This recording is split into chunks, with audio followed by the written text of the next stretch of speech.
ഓ നന്ദിയോടെ ഞാൻ സ്തുതി പാടിടും എൻ്റെ യേശുനാഥ. എനിക്കായി നീ ചെയ്തോരോ നന്മയ്ക്കും ഇന്നും നന്ദി ചൊല്ലുന്നു ഞാൻ. എല്ലാവരും ചേർന്ന് ഹൃദയത്തിൻ്റെ ആഴ്ത്തേനും നന്ദിയോടെ ഞാൻ സ്തുതി പാടിടും എൻ്റെ യേശുനാഥ. എനിക്കായി നീ ചെയ്തോരോ നന്മയ്ക്കും ഇന്നു നന്ദി ചൊല്ലുന്നു ഞാൻ.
നന്ദിയോടെ ഞാൻ സ്തുതി പാടിടും എൻ്റെ യേശുനാഥ.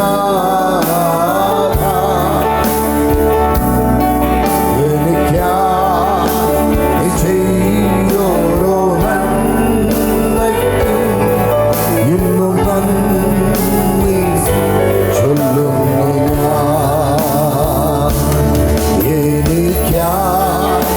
നീ ചെയ്തോരോ നന്മയ്ക്കും ഇന്നു നന്ദി ചൊല്ലുന്നു ഞാൻ.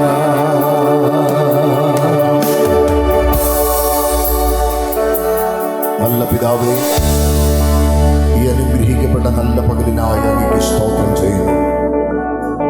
വളരെ സന്തോഷത്തോടെ, വളരെ ആനന്ദത്തോടെ ഇന്ന് ഈ പകലിൽ നന്ദിയോടെ തിരുസന്നിധി ഞങ്ങൾ കടന്നു വരുന്നു. അങ്ങേ പിരിഞ്ഞ് ഞങ്ങൾക്കൊന്നും ചെയ്യുവാൻ കഴിയത്തില്ല. ഞങ്ങളായിരിക്കുന്നതും ഞങ്ങൾ പ്രാപിച്ചതും എല്ലാം അവിടുത്തെ ദാനമെന്ന് ഞങ്ങൾ തിരിച്ചറിയുന്നു. ഞങ്ങൾ പ്രാപ്തരായതല്ല, ദൈവമാണ് ഞങ്ങളുടെ പ്രാപ്തി. ഞങ്ങൾ നേടിയതല്ല, എല്ലാം അങ്ങ് നൽകിയ ദാനമേ ഉള്ളൂ. ഞങ്ങൾ നിന്നതല്ല, സ്വർഗം ഞങ്ങളെ നിർത്തിയതാകിയാൽ അങ്ങേക്ക് നന്ദി പറയുന്ന കർത്താവേ, ഇന്ന് പകലിൽ പരിശുദ്ധ ആത്മാവ് ഞങ്ങളോട് സംസാരിക്കുന്നവരാകണമേ. കഴിഞ്ഞ ഒരു വർഷക്കാലം അത്ഭുതകരമായി, അതിശയകരമായി കർത്താവിൻ്റെ ഹൃദയത്തിൻ്റെ അകത്തളങ്ങളിലുള്ള ദർശനമാകുന്ന സഭ ഈ ദേശത്ത് സ്ഥാപിക്കുവാൻ, അതിനെ പരിപോഷിക്കുവാൻ പരിശുദ്ധാത്മാവ് ഇവിടുത്തെ അഭിഷിക്തന്മാർക്ക് നൽകിയ വലിയ വെളിപ്പാടിനായും അഭിഷേകത്തിനായും അങ്ങേക്ക് നന്ദി പറയുന്നു. ഇന്ന് പകലിൽ ദൈവാത്മാവ് ഞങ്ങളോട് സംസാരിക്കുമാറാകണമേ. ഞങ്ങളെക്കുറിച്ചുള്ള ദൈവത്തിൻ്റെ പദ്ധതികളെ കാണുവാൻ ഞങ്ങളുടെ കണ്ണുകളെ അങ്ങ് തുറക്കണമെന്ന് പ്രാർത്ഥിക്കുന്നു. മഹത്വം അർഹപ്പെട്ട കുഞ്ഞാടിന് യേശുവിൻ നാമത്തിൽ തന്നെ ആമേൻ. ദയവായിരിക്കാം. ദൈവം നമ്മെ സമൃദ്ധമായി അനുഗ്രഹിക്കട്ടെ. ഹല്ലേലൂയ. സ്തോത്രം. ഈ നല്ല പ്രഭാതത്തിനായി സ്തോത്രം ചെയ്യുന്നു. പ്രത്യേകിച്ച് ഷൈൻ പാസ്റ്ററിനായി സ്തോത്രം, പ്രിയ അങ്കിളിനായി, ആൻറ്റിക്കായൊക്കെ സ്തോത്രം ചെയ്യുന്നു. ഹല്ലേലൂയ. ഈ ദേശത്തെ ഇപ്രകാരം ഒരു അനുഗ്രഹിക്കപ്പെട്ട ദൈവസഭ ആമേൻ ഉടലെടുക്കുവാൻ കർത്താവ് സർവകൃപാലുവായ ദൈവം സഹായിച്ചു കൊടുത്ത് ദൈവത്തെ ബോധ്യപ്പെടുത്തുന്നു. പാസ്റ്റർ ബിനു അവറുകൾക്കായി സ്തോത്രം, പാസ്റ്റർ റോയി അവറുകൾക്കായി സ്തോത്രം ചെയ്യുന്നു. ദൈവസഭ എന്ന് പറയുന്നത് ക്രിസ്തുവിൻ്റെ ഹൃദയത്തിൻ്റെ അകത്തളങ്ങളിലെ ഒരു മർമ്മമാണ്. ഹല്ലേലൂയ. ഒരു മീറ്റിംഗ് ദൈവപ്രവൃത്തി നടത്തുവാനുള്ള ഒരു കേന്ദ്രമായി മാറുമ്പോൾ, ഒരു മീറ്റിങ്ങുകൾ ഓർഗനൈസ് ചെയ്യപ്പെടുന്നത് കർത്താവ് നമ്മുടെ ഉള്ളിൽ നൽകിയിരിക്കുന്ന സുവിശേഷീകരണത്തിൻ്റെ ഭാഗമായി കഷ്ടപ്പാടുകളും ഒരുപാട് ബുദ്ധിമുട്ടുകളും എല്ലാം മറന്നുകൊണ്ട് നമ്മളെല്ലാം അധ്വാനിച്ചു പോയി പല കാര്യങ്ങളും. ഇപ്പോൾ ഷൈൻ പാസ്റ്റർ ആണെങ്കിലും വർഷങ്ങളായി, ഏകദേശം 10-12 വർഷങ്ങളായി സുവിശേഷ വയൽ പ്രദേശത്ത് ഇന്ത്യക്കൊട്ടാകെ എല്ലാ സംസ്ഥാനങ്ങളിലും സുവിശേഷീകരണത്തിന് വേണ്ടി യാത്ര ചെയ്തു. ഇന്ത്യക്ക് പുറത്തും ആഫ്രിക്കയിൽ യാത്ര ചെയ്തു. സുവിശേഷീകരണത്തിനാണ്, സുവിശേഷത്തിന് വേണ്ടി ഭവനത്തെ വിട്ട് യാത്ര ചെയ്തു. നല്ല ഭക്ഷണങ്ങളെ മാറ്റിവെച്ചു. നല്ല കാലാവസ്ഥ, നല്ല ഉറങ്ങാൻ സാഹചര്യമുള്ള സ്ഥലത്ത് ഉറങ്ങാൻ പറ്റാതെ ചൂടുള്ള സ്ഥലത്ത് താമസിച്ചു. പലപ്പോഴും കുളിക്കാൻ പോലും നമുക്ക് നിവൃത്തിയില്ലാതെ പ്രസംഗിക്കേണ്ടി വന്ന കാലഘട്ടം, മീറ്റിങ്ങുകൾ നടത്തേണ്ടി വന്ന കാലഘട്ടം. ഞാൻ ഇന്നും ഓർക്കുന്നു, ബീഹാറിൽ ഒരു മീറ്റിംഗ്, നളന്ദ എന്ന ഗ്രാമത്തിൽ ഒരു മീറ്റിംഗ് നടന്നു. ജീവിതത്തിൽ ആദ്യമായിട്ടാണ് 6 ദിവസം മീറ്റിങ്ങിൽ കുളിക്കാണ്ട് പ്രസംഗിക്കാൻ കരുതുന്നത്. അതിനുള്ള സാഹചര്യം ഇവിടെയില്ല, വെള്ളമില്ല, നമുക്ക് താമസിക്കാൻ സൗകര്യങ്ങൾ നൽകാൻ അവർക്കില്ല. സ്റ്റേജിൽ ഞാൻ കഴിഞ്ഞ ദിവസം ഞാനിങ്ങനെ ഫ്ലൈറ്റിൽ യാത്ര ചെയ്യുമ്പോൾ ഫോട്ടോസ് എടുത്ത് ഐപാഡിൽ നോക്കുമായിരുന്നു. ഒരു 24 സഹോദരന്മാരുള്ളപ്പോൾ 12-13 സഹോദരന്മാർ ഈ ചാള മീനെ അടുക്കിയിട്ടേക്കും പോലെ സ്റ്റേജിൽ കിടന്നുറങ്ങുക. കുറച്ചുപേര് സ്റ്റേജിൻ്റെ അടിയിൽ കിടക്കുന്നു, കുറച്ചുപേര് വണ്ടിക്കകത്ത് കിടക്കുന്നു, കുറച്ചുപേര് വണ്ടിയുടെ ക്യാരിയറിൻ്റെ മേളിൽ കിടക്കുന്നു. അങ്ങനെ 6 ദിവസം 2 ദിവസം നീണ്ടു നിൽക്കുന്ന മീറ്റിങ്ങുകളൊക്കെ പ്രസംഗിച്ചു. 2017 ആണ്ടിൽ തിരുവനന്തപുരത്ത് ഒരു ചർച്ചിൽ വെച്ച് ഈ മീറ്റിംഗ് ഓർഗനൈസ് ചെയ്ത് 2013 ഓർഗനൈസ് ചെയ്ത് കർത്താവിന്റെ ദാസൻ ബീഹാറിൽ നിന്ന് വന്നിട്ട് അദ്ദേഹം ഒരു മിഷണറി ചലഞ്ച് നൽകുന്ന ഒരു മീറ്റിംഗ് ആയിരുന്നു. അപ്പോൾ അദ്ദേഹം വരുന്നതെന്ന് പറഞ്ഞ് എനിക്ക് വേറെ മീറ്റിംഗ് ഇല്ലാത്തതുകൊണ്ട് ഞാൻ അന്ന് പോയി അറ്റൻഡ് ചെയ്തു. ഞാൻ ബാക്കിലിരിക്കുകയാണ്, ഞാൻ ഇരിക്കുന്ന കാര്യം അദ്ദേഹത്തിന് അറിയില്ല. അപ്പോൾ അദ്ദേഹം പ്രസംഗത്തിനിടയിൽ ഇപ്രകാരം പറയുകയാണ്, 2013 തിരുവനന്തപുരത്ത് നിന്ന് ഒരു അനു ജേക്കബ് 2 വാഹനങ്ങളുമായിട്ട് വന്നു, കുറച്ച് ടീമിലെ സഹോദരന്മാരുമായിട്ട് വന്നു. ഞങ്ങളുടെ സ്ഥലത്ത് മീറ്റിംഗ് നടത്തി. എൻ്റെ കൂടെ നിങ്ങൾ ശ്രദ്ധിക്കണം, മീറ്റിംഗ് നടത്തി. അന്ന് ഞങ്ങൾക്ക് അവർക്ക് താമസിക്കാൻ ഉള്ള സാഹചര്യം കൊടുക്കാൻ പറ്റിയില്ല. അവർ കുളിക്കാണ്ട് പ്രസംഗിക്കാൻ കയറി. അതിനുള്ള പ്രൊവിഷൻസ് ഇല്ല. രാത്രി മുഴുവൻ നല്ല ചൂടായിരുന്നതുകൊണ്ട് നല്ല രാത്രി പോലും വിയർക്കുവാണ്, അത്ര ബുദ്ധിമുട്ടാണ്, കറണ്ടില്ല. എന്നാൽ അദ്ദേഹം പറഞ്ഞ സാക്ഷ്യം ഇപ്രകാരമാണ്, 6 ദിവസം ഇവർ 3 സ്ഥലങ്ങളായിട്ട് നടത്തിയ മീറ്റിങ്ങിന്റെ റിസൾട്ട് 4 വർഷം കൊണ്ട് ഞങ്ങൾക്ക് 164 സഭകൾ സ്ഥാപിക്കാനിടയായി. നിങ്ങൾ എൻ്റെ കൂടെ ഉണ്ടോ? 6 ദിവസം നടത്തിയ മീറ്റിങ്ങിൽ 6 ദിവസത്തെ കുഞ്ഞു കഷ്ടപ്പാടിന്റെ റിസൾട്ട് 164 സഭകൾ എന്ന് പറഞ്ഞ ക്രിസ്തുവിന്റെ സഭ എന്ന് പറയുന്നത് മറഞ്ഞിരിക്കുന്ന ഒരു മർമ്മമാണ്. ഹല്ലേലൂയ. ആ മർമ്മം ക്രിസ്തുവിന്റെ അകത്ത് മറഞ്ഞിരുന്നതിനെ നമ്മുടെ ഉള്ളിലേക്ക് കർത്താവ് പകരുവാനിടയായി. ഹല്ലേലൂയ. അപ്പോ ആ വലിയ വെളിപ്പാടാണ് ദൈവിക സഭ. ഹല്ലേലൂയ. ഞാൻ ഇന്ന് ഓർക്കുന്നുണ്ട്, കാര്യം ഈ സഭ അതിൻ്റെ പ്രാധാന്യവും അതിൻ്റെ അധികാരവും ദൈവമാക്കിയിരിക്കുന്ന നിയോഗങ്ങളെ നമ്മൾ തിരിച്ചറിയണം. എന്ന് പറഞ്ഞ പോലെ നമ്മൾ സാധാരണ ഒരു കൺവെൻഷൻ യോഗം പോലെയോ അല്ലെങ്കിൽ മാസത്തിൽ നടക്കുന്ന ഒരു വിടുതൽ മീറ്റിംഗ് പോലെ അല്ല ദൈവസഭ. ദൈവസഭയിൽ വരേണ്ടതും ദൈവസഭയിൽ പങ്കാളികളാകേണ്ടതും ദൈവസഭയോട് ചേർന്ന് നിൽക്കേണ്ടതും ദൈവസഭയിലെ ശുശ്രൂഷകനെ ബഹുമാനിക്കേണ്ടതും ദൈവസഭയിലെ കാര്യങ്ങൾക്ക് നമ്മൾ കൈകൊടുക്കേണ്ടതും ദൈവസഭയ്ക്ക് വേണ്ടി ഒറ്റക്കെട്ടായി നിൽക്കേണ്ടത് സാധാരണ മീറ്റിങ്ങുകൾക്ക് പോകും പോലെയല്ല. അതുപോലെയാകാൻ പാടില്ല.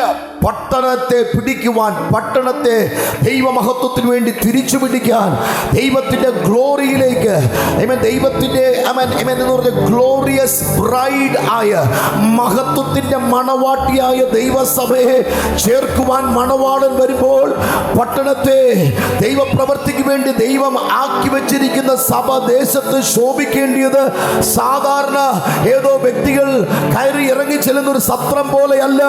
ഇതൊരു വിശുദ്ധ കന്യകയായി ദൈവം തന്റെ ഹൃദയത്തിന്റെ അകത്തളങ്ങളിൽ കൽപ്പന ചെയ്തിരിക്കുന്നതിനെ കർത്താവ് അതിനെ ഡ്രോ ചെയ്ത് നമ്മുടെ മുമ്പിൽ നൽകിയിരിക്കുകയാണ്.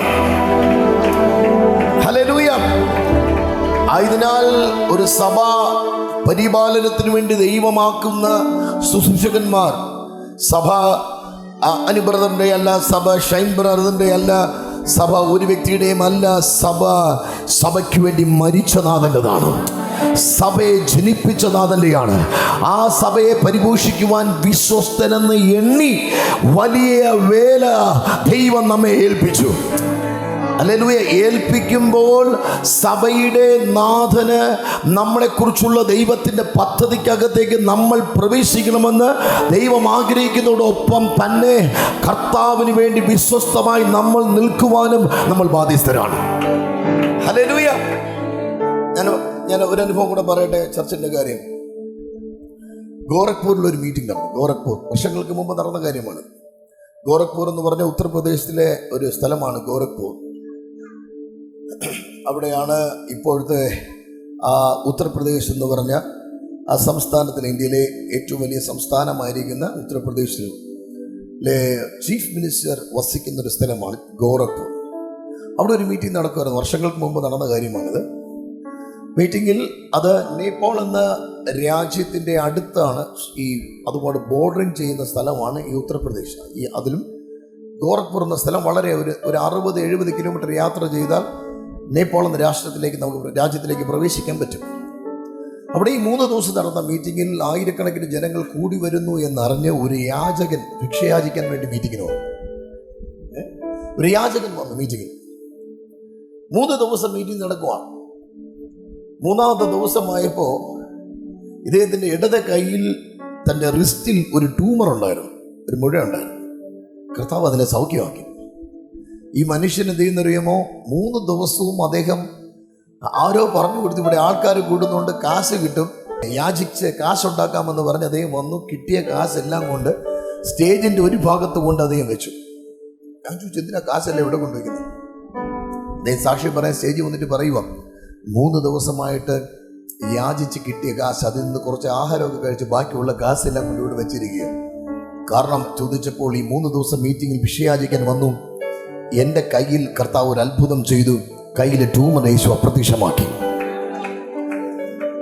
അദ്ദേഹം അടുത്ത് പറഞ്ഞ സ്റ്റേറ്റ്മെന്റ് എന്നാന്നറിയോ, നിങ്ങൾ എൻ്റെ സ്ഥലത്ത് മീറ്റിംഗ് നടത്താൻ വരുമോ? നമുക്ക് എസ് നോയും പറയാൻ പറ്റാത്ത സ്ഥിതി. ആരാന്ന് അറിയത്തില്ല. അത് വിളിക്കുന്ന ഒരു പാസ്റ്റർ അല്ല. എൻ്റെ കൂടെ ഉണ്ടോ നിങ്ങൾ? അപ്പോൾ വിശ്വാസിയായതുപോലെ അപ്പോൾ യേശുവിനെ അറിഞ്ഞ ഒരു വ്യക്തിയാണ് അദ്ദേഹം. മീറ്റിംഗ് എന്തെന്ന് അറിയത്തില്ല, ആദ്യമായിട്ടായിരിക്കും ഒരു മീറ്റിംഗ് കാണുന്നത്. എൻ്റെ സ്ഥലത്ത് വരുമെന്ന് ചോദിച്ചു. ഞങ്ങൾ പറഞ്ഞു, ആര് ഓർഗനൈസ് ചെയ്യും മീറ്റിംഗ്? അദ്ദേഹം പറഞ്ഞു, ഞാൻ ഓർഗനൈസ് ചെയ്യും. ഞങ്ങൾ ചോദിച്ചു, ആര് കേൾക്കാൻ പറ്റും? അദ്ദേഹം പറഞ്ഞു, എൻ്റെ സ്ഥലത്ത് 450 യാചകരുണ്ട്, ഭിക്ഷക്കാരുണ്ട്, അവർ കേൾക്കാൻ വരുമെന്ന്. ഒരു സൗഖ്യം നടന്ന ഒരു വ്യക്തിയുടെ അകത്തലങ്ങളിൽ ക്രിസ്തുവിനെ കുറിച്ചുള്ളൊരു വെളിപ്പാട് എങ്ങനെയെങ്കിലും മറ്റുള്ളവർ അറിയണം. മനസ്സിലാകുന്നുണ്ടോ? അങ്ങനെ ആ വ്യക്തി പറഞ്ഞു, ഞങ്ങൾ വരാം, പക്ഷേ ഈ സൗണ്ടും സ്റ്റേജൊന്നും കൊണ്ടുവരത്തില്ല, അല്ലാതെ ഞങ്ങൾ വരാം. ഇത് പറഞ്ഞു, വേണ്ട.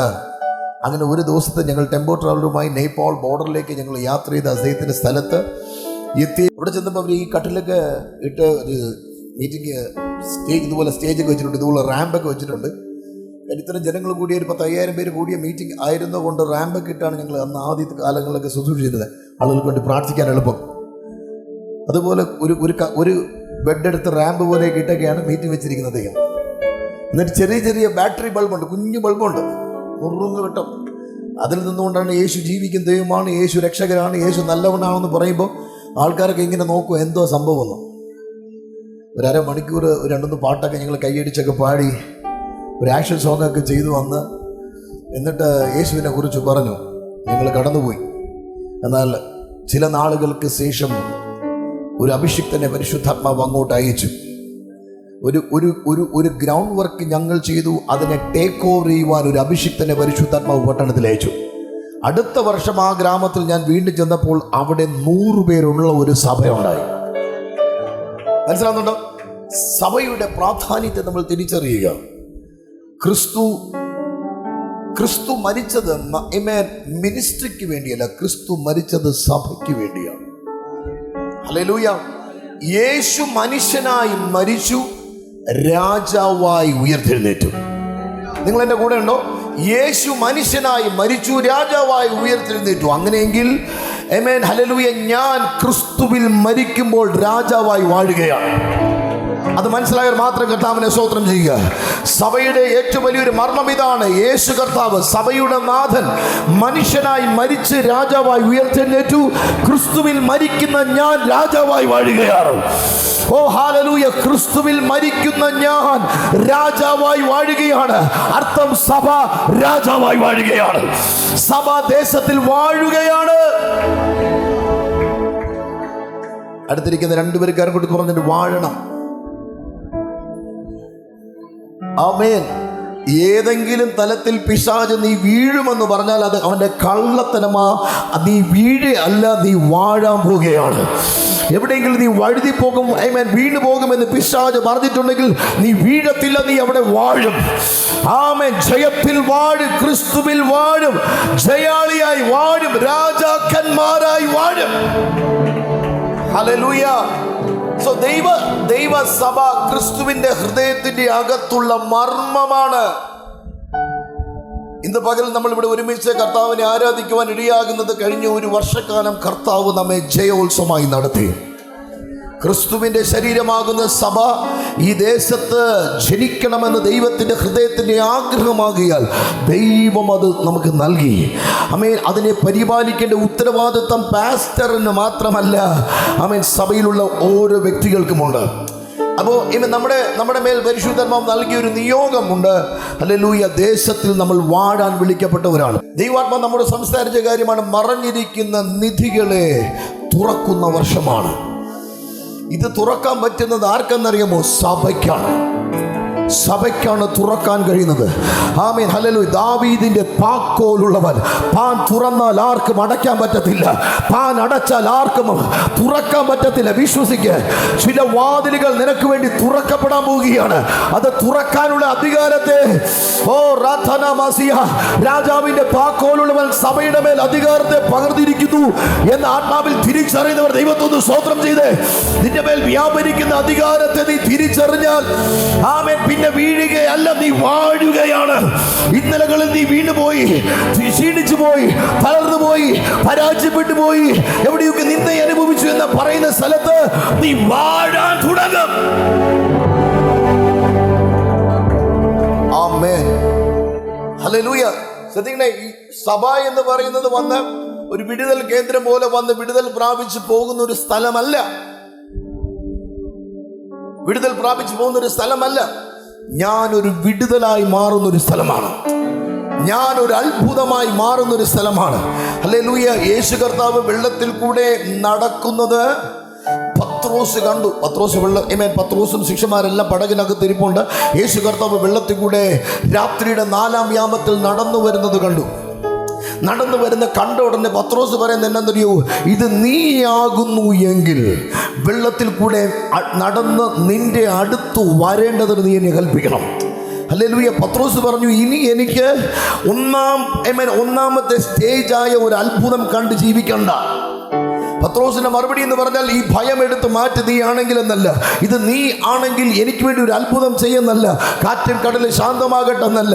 ആമേൻ കർത്താവേ, കാറ്റും കടലും ശാന്തമായില്ലേലും പടകിനകത്ത് വെള്ളം കയറിയാലും മുങ്ങുമെന്ന് വെല്ലുവിളിച്ചാലും എനിക്കിതിൻ്റെ നടുവിൽ ഒരു അത്ഭുതമാകാൻ പറ്റുന്നൊരു വെളിപ്പാട് എനിക്ക് വേണം. കമോൺ, ഇന്ന് പകൽ ഇത് മനസ്സിലാവുന്നവർക്കാണ് ഞാൻ ദൈവത്തെ സ്തുതിക്കുന്നു. കാറും കോളും ആഞ്ഞടിക്കുമോ ഇല്ലയോ, അത് ഇല്ലാതാകുമോ ഉണ്ടാകുമോ അതെനിക്ക് വിഷയമല്ല. അത് തീരുമോ ഇനിയും ഉണ്ടാകുമോ അതെനിക്ക് വിഷയമല്ല. പക്ഷെ എനിക്കൊന്നറിയാം, ഈ പ്രതികൂലങ്ങളുടെ മധ്യത്തിൽ, പ്രശ്നങ്ങളുടെ മധ്യത്തിൽ കാട്ടുപോത്തിന്റെ കൊമ്പ് ഉയർന്നിരിക്കുന്നത് പോലെ എന്റെ ശിരസിനെ ഉയർത്തുമാറാക്കുന്ന ദൈവശക്തി എന്റെ മേൽ വ്യാപരിക്കണം. ആമേൻ, ആമേൻ, ആമേൻ, ആമേൻ, ആമേൻ. ഹല്ലേലൂയ. നമ്മുടെ വിഷയം എന്താണെന്ന് പറയുന്നത്, നമ്മൾ ഒരു പ്രതികൂലത്തിനകത്ത് വന്നാൽ, സാധാരണ നമ്മൾ മീറ്റിങ്ങിലൊക്കെ കടന്നു വരുമ്പോൾ സംഭവിക്കുന്നതെന്ന് വെച്ചാൽ, ഒരു വിഷയത്തിനോട് നമ്മൾ പ്രാർത്ഥിക്കാൻ വരുവാണ് മീറ്റിംഗ്സിന് വരുമ്പോൾ. പക്ഷെ സഭയ്ക്കകത്ത് ഭയങ്കരമായ വ്യത്യസ്തമായ വെളിപ്പാടാണ്. ഒരു മീറ്റിങ്ങിൽ കടന്നു വന്ന് ഒരു വിടുതലിന് വേണ്ടി കടന്നു വരികയാണ്. നമ്മൾ വിഷയത്തെ ഉയർത്തിപ്പിടിക്കുകയാണ് നമ്മുടെ വിഷയത്തെ. ഒറ്റ വാക്കിൽ പറഞ്ഞാൽ, ഒരു തീക്കകത്തൊരു വ്യക്തി അകപ്പെട്ടാൽ എന്ത് പറയും? നല്ല നല്ല രസ എന്ന് പറയോ? പറഞ്ഞേ. ഏതെങ്കിലും ഒരു സ്ഥലത്ത് ഇങ്ങനെ ഇവിടെ ഒരു വീടൊക്കെ നിന്ന് കത്തുവാണെങ്കിൽ ഒന്ന് ഭംഗിയാ, ഭയങ്കര വെളിച്ചോ കേട്ടോ. ലൈറ്റ് ഇട്ടാൽ പോലും ഇത്ര ഭംഗിയില്ല എന്ന് പറയുമോ? ഇല്ല. നീലം വിളിക്കും, അയ്യോ തീയെന്ന് വിളിക്കോ ഇല്ലയോ? ഗുരുത്തങ്കോടുകാരെ വിളിക്കോ ഇല്ലയോ? ഞാൻ ചോദിച്ചാൽ ഞങ്ങൾ മാത്രമേ വിളിക്കുള്ളൂ. വിളിക്കും. ഒരു വ്യക്തി വെള്ളത്തിനകത്ത് മുങ്ങിപ്പോയ വിളിക്കോ? അയ്യോ മുങ്ങിപ്പോയ വെള്ളത്തിനകത്ത്. ഇവിടെ യേശു കർത്താവ് വെള്ളത്തിൽ കൂടെ നടന്നു വരുമ്പോൾ പടകിനകത്ത്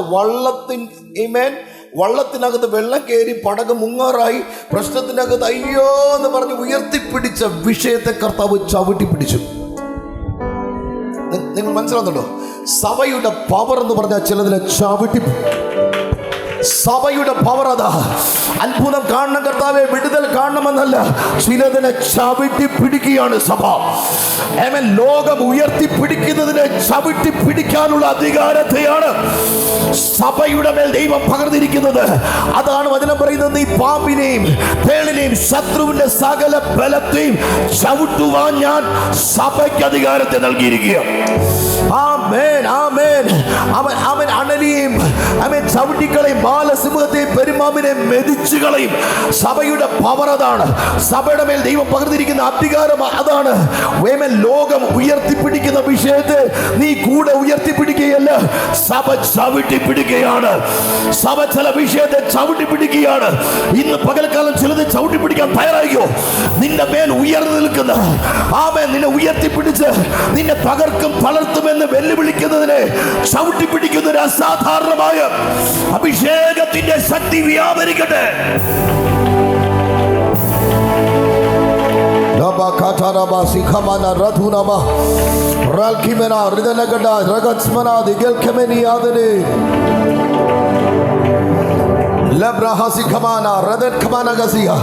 ഈ സീസണിൽ അസാധാരണമായ അത്ഭുതങ്ങൾ ഭവനത്തിന്റെ അകത്തളങ്ങളിൽ ദൈവത്തിന്റെ ആത്മാവ് കൽപ്പിക്കുകയാണ്. ആമേൻ.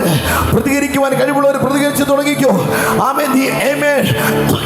ചിലതിനെ സംസാരിച്ച് അഭിഷേകത്തെ ദൈർഘ്യം കൂട്ടുകയല്ല, സംസാരിച്ച് അതിനെ വലുതാക്കുകയല്ല, ചിലതിനെ സഭ ചവിട്ടിപ്പിടുകയാണ്. ചവിട്ടിപ്പിടിച്ചതിന്റെ മേൽ വാഴുകയാണ്.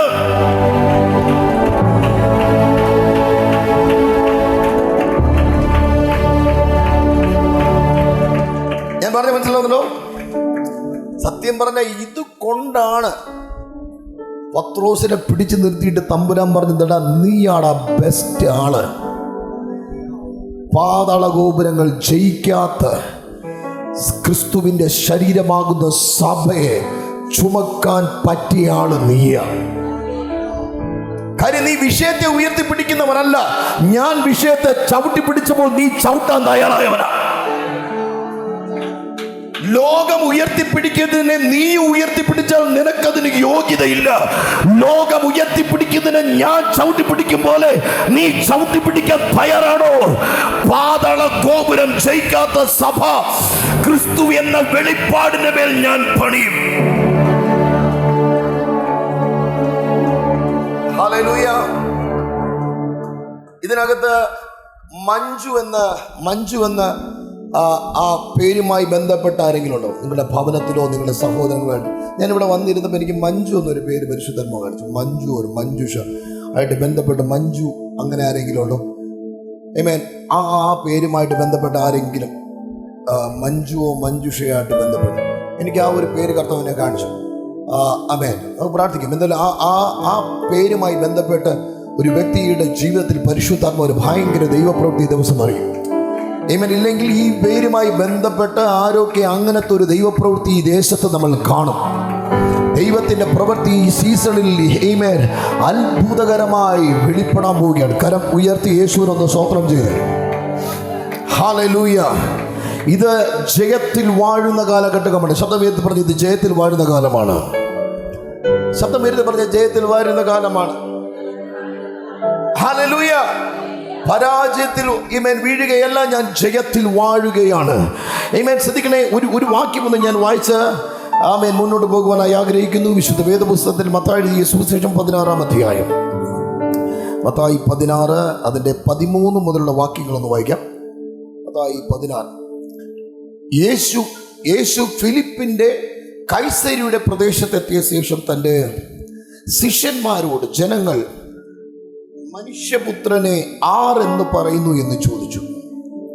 ചിലർ യോഹന്നാൻ സ്നാപകനെന്നും മറ്റു ചിലർ ഏലിയാവെന്നും വേറെ ചിലർ ഇരമ്യാവോ പ്രവാചകന്മാരിൽ ഒരുവനോ എന്നും പറഞ്ഞു. ശ്രദ്ധിക്കണേ, ഇവിടെയാണ് അറിവും വെളിപ്പാടും തമ്മിലുള്ള, ഇനി ബൈബിളൊന്നും അടയ്ക്കാം, നിങ്ങൾ എന്നെ ശ്രദ്ധിച്ചാൽ മതി. അറിവും വെളിപ്പാടും തമ്മിലുള്ള വ്യത്യാസവും ഞാൻ നേരത്തെ പറഞ്ഞു. അതിനെക്കുറിച്ച് സിമ്പിളായിട്ട് പറഞ്ഞാൽ സാധാ യോഗങ്ങളും സഭയും തമ്മിലുള്ള വ്യത്യാസവും.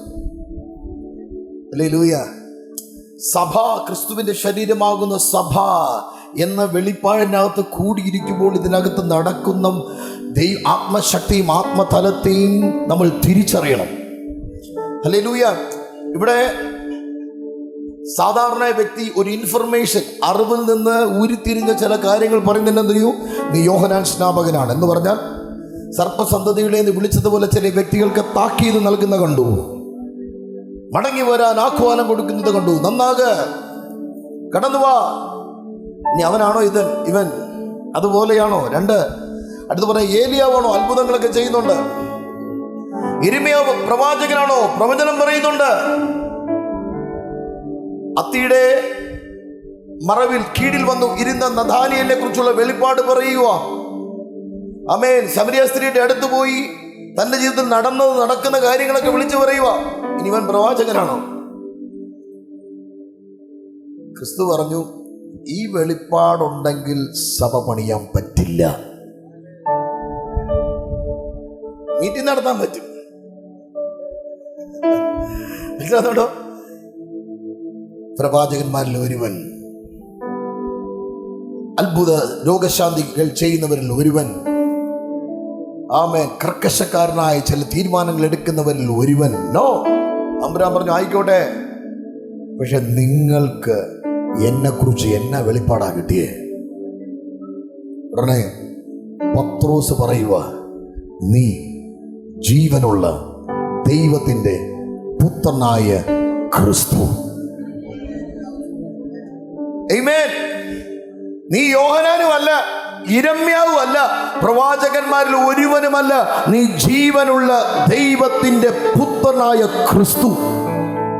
അതില് ആമേൻ, അതിന്റെ ഗ്രീക്ക് ഭാഷ ഇങ്ങനെയാ പറഞ്ഞിരിക്കുന്നത്, അട്ടാഹു ഹേ മസീഹ ബെൻ എലോഹീം. ബെൻ എന്ന വാക്കിനർത്ഥം the natural son of God, ദൈവത്തിന്റെ സ്വാഭാവിക പുത്രനാണ്, സ്വന്തം പുത്രനാണ്. ബെൻ എലോഹീം, നീ ദൈവത്തിന്റെ സ്വന്തം പുത്രനാണ്. ഈ പ്രവാചകൻ, ആമേൻ, ഈ മനുഷ്യൻ ഇപ്രകാരം പറയുവാണ്, പത്രോസ് പറയുവാണ്, കർത്താവേ, നീ പ്രവാചകന്മാരിൽ ഒരുവനല്ല, നീ ഏലിയാവിനെ പോലെയല്ല, നീ യോഹന്നാൻ സ്നാപകനെ പോലെയല്ല. ഈ പ്രവാചകന്മാർ ആരെക്കുറിച്ച് പ്രവചിച്ചുവോ അവനാണ് നീ. ഹല്ലേലൂയ. സഭയുടെ ഫലം വേറെയാണ്. പ്രവചിച്ച് നടക്കുകയല്ല, പ്രവചനത്തിന്റെ പൊരുളിനെ വെളിപ്പെട്ട് കിട്ടിയവനാണ്. ആമേൻ. ആ വെളിപ്പാടിനെ ചുമക്കുന്നവനാണ്. ആമേൻ. അതാണ് ക്രിസ്തുവിന്റെ ശരീരമാകുന്ന സഭ. ക്രിസ്തുവിന്റെ ഹൃദയത്തിൽ ദൈവം മറച്ചു വെച്ച ആമേൻ മർമ്മമാണ്. ആ മർമ്മമാണ് അപ്പോസ്തലനായ പൗലോസിന് പരിശുദ്ധാത്മാവ് ഒരു കാലത്ത് വെളിപ്പെടുത്തി കൊടുത്തത്. അതിന് മുന്നേ ഞാൻ ഒരു കാര്യം കൂടെ പഴയ നിയമമായിട്ടൊന്ന് കണക്ട് ചെയ്തിട്ട് ഇങ്ങോട്ട് വരാം. നിങ്ങൾ ദാനിയേൽ പ്രവചന പുസ്തകം 2-ാം അധ്യായം പഠിക്കുമ്പോൾ നെബൂഖദ്നേസർ രാജാവ് ഒരു സ്വപ്നം കാണുവാട്ടോ. സ്വപ്നം കണ്ടത് പോട്ടെ, കണ്ടത് മറന്നുപോയി ചെയ്തു. സ്വപ്നം കണ്ടത് മറന്നുപോയി ഉടനെ അവിടെയുള്ള ജ്യോത്സ്യന്മാരെയും ഈ മന്ത്രവാദികളെയും ശൂദ്രപ്രയോഗം ചെയ്യുന്നവരെയൊക്കെ വിളിച്ചിട്ട് പറയുവാണ്, ഞാനൊരു സ്വപ്നം കണ്ടത് മറന്നുപോയി കേട്ടോ. അതുകൊണ്ട് നിങ്ങൾ എന്ത് ചെയ്യണം? സ്വപ്നം വ്യാഖ്യാനിച്ചാൽ മാത്രം പോരാ, ആദ്യം സ്വപ്നം പറഞ്ഞ് വ്യാഖ്യാനിക്കണം. എൻ്റെ കൂടെ ഉണ്ടോ നിങ്ങൾ? സ്വപ്നം പറഞ്ഞതിനെ വ്യാഖ്യാനിക്കണം. മന്ത്രവാദികൾ പറയും, സ്വപ്നം ആദ്യം പറ, ഞങ്ങൾ എങ്ങനെയെങ്കിലും ഒന്ന് വ്യാഖ്യാനിക്കാൻ നോക്കാമെന്ന്. സ്തോത്രം. രാജാ പറഞ്ഞു, ഞാൻ മറന്നുപോയി. ദാനിയേലിന് ഒരു നറുക്ക് വീണു. ആരോ പറഞ്ഞു കൊടുത്തു, ഇവിടെ ഒരു എബ്രായ ബാലനുണ്ട്, ദൈവത്തിൻ്റെ ആത്മാവുള്ളവൻ. ദൈവത്തിൻ്റെ ആത്മാവുള്ളവൻ ഒരുവൻ ഇതിനകത്തുണ്ട്. അവന് ഈ സ്വപ്നത്തെ കണ്ടുപിടിച്ച് വ്യാഖ്യാനിക്കാൻ പറ്റും. ദാനിയേലിനെ ആളയച്ച് വിളിപ്പിച്ചു. ഈ മനുഷ്യനോട് പറയുവാണ്, ഞാൻ സമയം തരാം. അദ്ദേഹം പറഞ്ഞു, എനിക്ക് വേറെ സമയമൊന്നും വേണ്ട, പ്രാർത്ഥിക്കാൻ സമയം തന്നാൽ മതി. ദാനിയേൽ പറയുക, ഞാൻ പ്രാർത്ഥിക്കാം, ശദ്രക് മേശക് അബേദ്നെഗോവിനോട് പറയും, നിങ്ങളും പ്രാർത്ഥിക്ക്, ഞാനും പ്രാർത്ഥിക്കാം. സ്വർഗത്തിലെ ദൈവം അവൻ രഹസ്യത്തെ വെളിപ്പെടുത്തും. ഈ രാജാവ് മറന്നുപോയ സ്വപ്നത്തെ തൻ്റെ പ്രാർത്ഥനയിൽ ദൈവം കീഴടക്കി കൊടുത്തു. വെളിപ്പെടുത്തി കീഴടക്കി, അതിനെ സബ്മിറ്റ് ചെയ്തു. സ്വപ്നം ആമേൻ വെളിപ്പെട്ടു. തൻ്റെ ദർശനത്തിനകത്ത് കീഴടങ്ങി. ബൈബിൾ പറഞ്ഞിരിക്കുന്നു, പിറ്റേന്ന് രാവിലെ രാജാവ് നെടുമ്പാട് വീഴുകയാ. ആരുടെ മുമ്പിലെന്നറിയോ? ദാനിയേലിന്റെ മുമ്പിൽ. നിന്റെ ദൈവമല്ലാതെ വേറെ ഒരു ദൈവമില്ല. നിങ്ങൾ അതിന്റെ 21-ാമത്തെ വാക്യം ആരെങ്കിലും വായിച്ച? ദാനിയേൽ 2:21 വായിച്ച.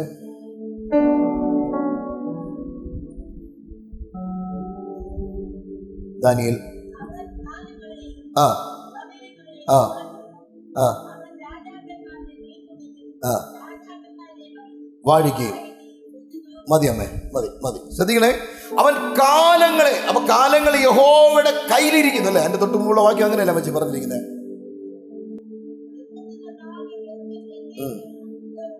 ആ ആ ആ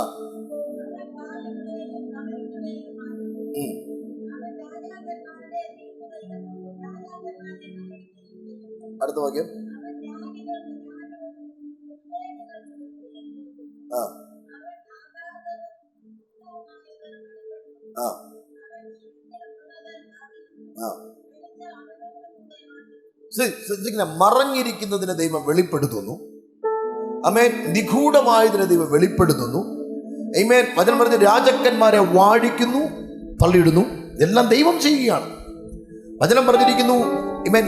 ബൈബിൾ ഇങ്ങനെ ഭാഗത്ത് പറഞ്ഞിരിക്കുന്നു, ദൈവം രാജാക്കന്മാരുടെ ഹൃദയം കർത്താവിന്റെ കരങ്ങളിൽ നീർത്തോട് പോലെ ഇരിക്കുകയാണ്. തനിക്ക് ഇഷ്ടമുള്ള ദിക്കിലേക്ക് അവനെ തിരിക്കുകയാണ്.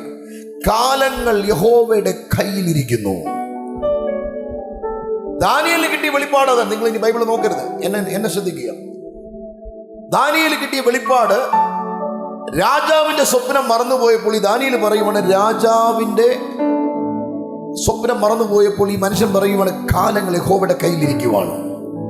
എന്നാൽ കാലങ്ങൾ കഴിഞ്ഞ്, വർഷങ്ങൾ കഴിഞ്ഞ്, ഭാഗമായി അംശമായി വെളിപ്പെട്ടു വന്ന വെളിപ്പാട് പൂർണ്ണമായി ക്രിസ്തുവിൽ വെളിപ്പെട്ട് കഴിഞ്ഞപ്പോൾ ഈ വെളിപ്പാട് ഹൃദയത്തിന്റെ അകത്തളങ്ങളിൽ ചുമന്ന പൗലോസ് ഇപ്രകാരം പറയുകയാണ്.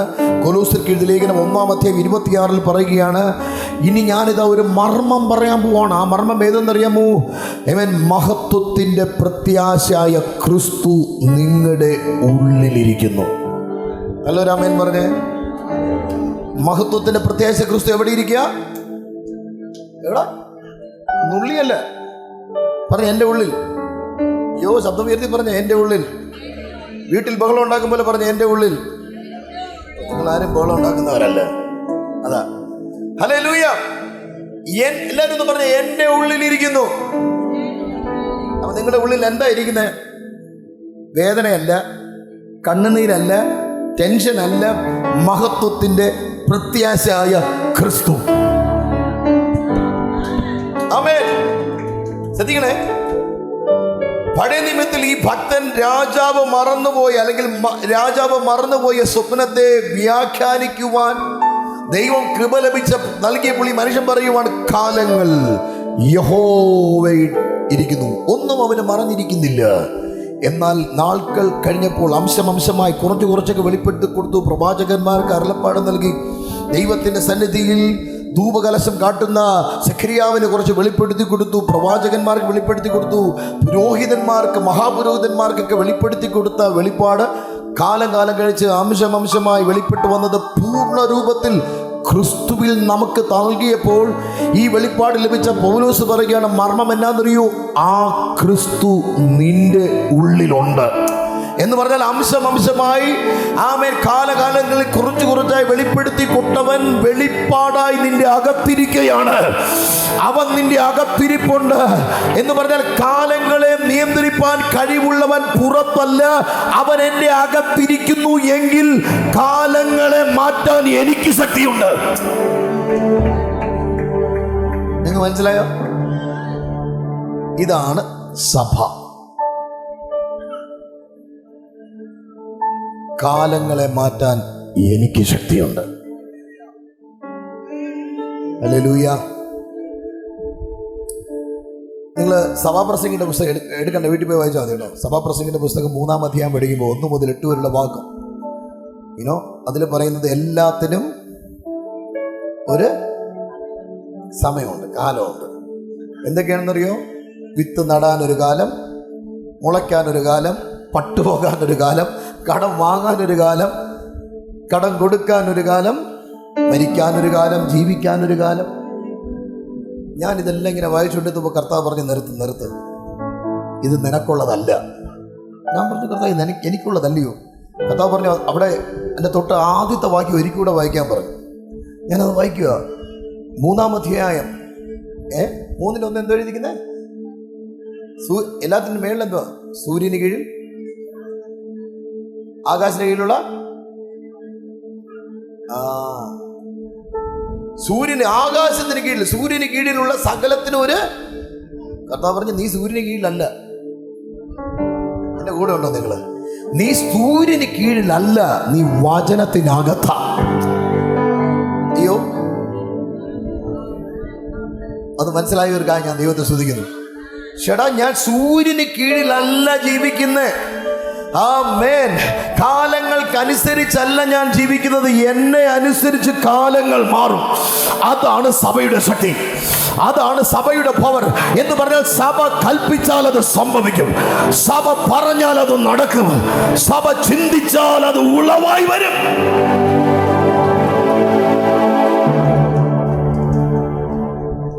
ഞാൻ പറഞ്ഞ മനസ്സിലായി. നമ്മള് സാധാരണ എന്താ, ഇവിടെ ഒരു കൺവെൻഷൻ പോസ്റ്റ് നടക്കുന്നു, ഇപ്പം നമ്മുടെ കൺവെൻഷൻ ആണെങ്കിൽ പോലും ഒരു കൺവെൻഷൻ നടക്കുന്നു, 3 ദിവസം പോയി അറ്റൻഡ് ചെയ്തിട്ട് വരാം എന്ന് പറയുന്ന ലാഘവത്തോടെ സഭയിൽ ആരും പ്രവേശിക്കരുത്.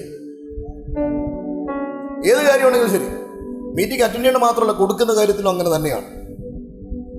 മീറ്റിംഗ് 3 ദിവസം നടക്കുന്ന 10 രൂപ കൊണ്ട് ഓഫറിംഗ് ഇടാം, ചെയ്യരുത്. സഭയ്ക്കകത്തുള്ള വ്യത്യാസമാണ്. സഭ ക്രിസ്തുവിന്റെ ഹൃദയത്തിന്റെ അകത്തുള്ള വെളിപ്പാടാണ്. നിങ്ങറിയോ, ഏതേൻ തോട്ടത്തിൽ ആദാമിനൊരു നിദ്ര ദൈവം നൽകി. നിദ്ര നൽകിയിട്ട് ആ നിദ്രയുടെ റിസൾട്ട്, നിദ്രയിൽ നിന്ന് കർത്താവ് പുറത്തു കൊണ്ടുവന്ന ആരെയാ? ഹവ്വയെ കൊണ്ടുവന്നു. ആമേൻ. തൻ്റെ വിലാപ്പുറത്തിൽ നിന്ന് ആമേൻ ഒരു എല്ലെടുത്ത് കർത്താവ് എന്ത് ചെയ്തു? നമുക്കറിയാം, ആ ഭാഗം നന്നായിട്ട് അറിയാം. ഒരു ഹവ്വയെ ദൈവം സൃഷ്ടിച്ചു. ഇത്രയും ചിന്തിച്ചാൽ മതി, വേറെ ഒന്നും അറിഞ്ഞുണ്ടെങ്കിലും. ഹവ്വയ്ക്ക് ആദാമിനൊരു ഉറക്കം, ഗാഠനിദ്ര നൽകിയിട്ട് അതിൻ്റെ മറുപടിയായിട്ട് ആരെ കൊണ്ടുവന്നേ? ഹവ്വയെ പുറത്ത് കൊണ്ടുവന്നു. പുതിയ നിയമത്തിലും അങ്ങനെ ഒരു ഉറക്കം നൽകി. ആർക്കെന്നറിയോ?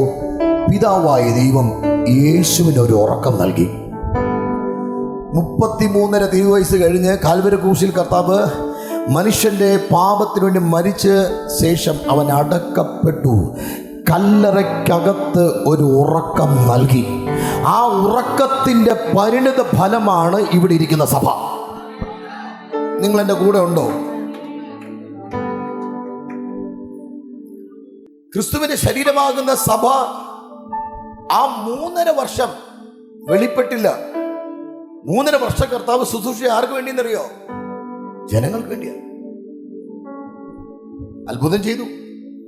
രോഗികളെ കർത്താവ് സൗഖ്യമാക്കി, ദീനക്കാരെ കർത്താവ് വിടുവിച്ചു, മരിച്ചവരെ ഉയർപ്പിച്ചു, 5 അപ്പവും 2 മീനും കൊണ്ട് 5000-ൽ പരം പുരുഷന്മാരെ പോഷിപ്പിച്ചു. ഭയങ്കര സംഭവമൊക്കെ ചെയ്തു.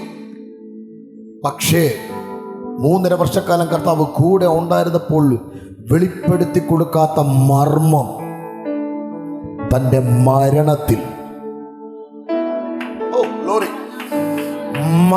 താൻ വെളിപ്പെടുത്തി കൊടുത്തു. ഞാൻ പറഞ്ഞല്ലോ, അവൻ മനുഷ്യനായി മരിച്ചു, രാജാവായി വാണു, രാജാവായി ഉയർത്തെഴുന്നേറ്റു. അങ്ങനെയെങ്കിൽ ആ രാജാവായി ഉയർത്തെഴുന്നേൽപ്പിച്ചത് ആരെയാണെന്നറിയാമോ? സഭയാണ്. മനസ്സിലായവർ മാത്രം ദൈവത്തെ സ്തുതിച്ചേ. ഓ ഗ്ലോറി, ഗ്ലോറി. ഈ മർമ്മം നിനക്ക് മനസ്സിലായാൽ നിന്നെ പിടിച്ചു കെട്ടാൻ പിശാചിന് കഴിയത്തില്ല. ഈ മർമ്മം നിന്റെ അകത്ത് വെളിപ്പെട്ട് കിട്ടിയാൽ നിന്നെ ഇനി വാക്കുകൾ പറഞ്ഞ് മുറിപ്പെടുത്താൻ പിശാചിന് കഴിയത്തില്ല. നിന്നെ അപമാനിക്കാൻ പിശാചിന് കഴിയത്തില്ല. നിന്നെ കുറിച്ച് ഇല്ലാത്ത കഥകൾ പറഞ്ഞു വരുത്താൻ കഴിയത്തില്ല. നിന്നെ കുറിച്ച് തകർച്ചയുടെ വാക്ക് പറഞ്ഞ് നിന്നെ ഇനി വേദനിപ്പിക്കാൻ കഴിയത്തില്ല.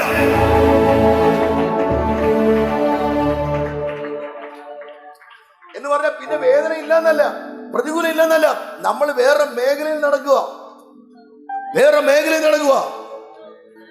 ഈ ആനപ്പുറത്ത് ഇരിക്കുന്നവന് താഴെ കുരയ്ക്കുന്ന പട്ടിയെ പേടിക്കണോ? അതിന്റെ അർത്ഥം നമ്മള് പ്രതികൂലങ്ങൾ ഇല്ലെന്നല്ല. ഈ കഴുകൻ നമ്മുടെ കാക്കയുടെ കൂടെ ഇരിക്കുന്നത് എപ്പോഴും, കാക്കയുടെ കൂടെ ഇരിക്കുമ്പം കഴുകനും പ്രശ്നമില്ല, കാക്കയ്ക്കും പ്രശ്നമില്ല. കുറച്ചു നേരം കഴിയുമ്പോൾ ഈ കഴുകൻ എന്നാന്ന് അറിയോ, തന്റെ ചിറകൊന്ന് എന്ത് ചെയ്യും, ആദ്യം ഒന്ന് വിടർത്തും. കണ്ടിട്ടുണ്ടോ? വിടർത്തിയിരിക്കുന്ന കണ്ടിട്ടുണ്ടോ? ഇല്ലെങ്കിൽ ആനിമൽ പ്ലാനറ്റോ ഡിസ്കവറി ചാനലൊക്കെ ഒന്ന് കണ്ടാൽ മതി, കുഴപ്പമില്ല.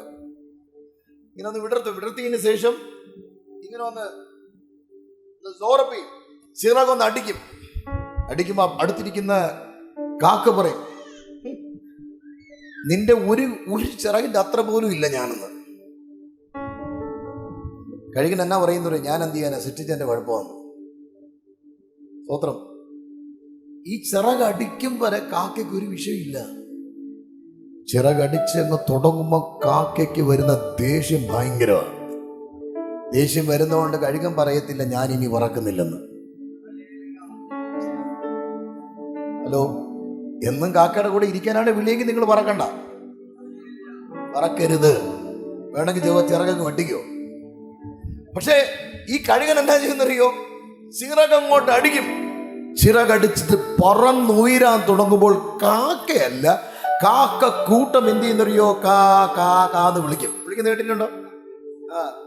എന്തിനുവേണ്ടി വിളിക്കുന്നു? അങ്ങനെയെങ്കിലും പറക്കാന്നല്ലേ, അങ്ങനെയെങ്കിലും താഴെ ഇറങ്ങണമെന്നാ.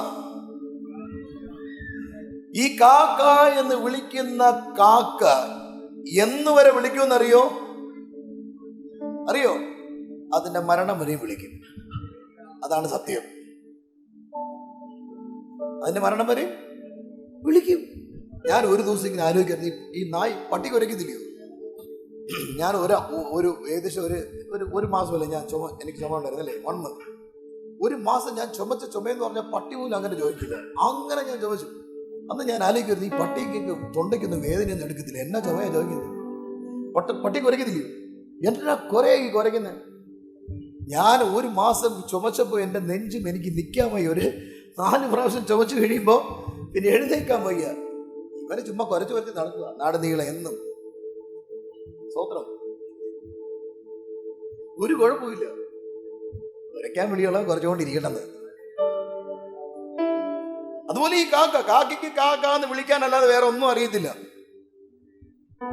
കഴുകൻ പറന്നു തുടങ്ങുമ്പോൾ കാക്കയല്ല, കാക്ക കൂട്ടമാണ് ഒറ്റ കഴുകന്റെ പിന്നിൽ ചെല്ലുന്നത്.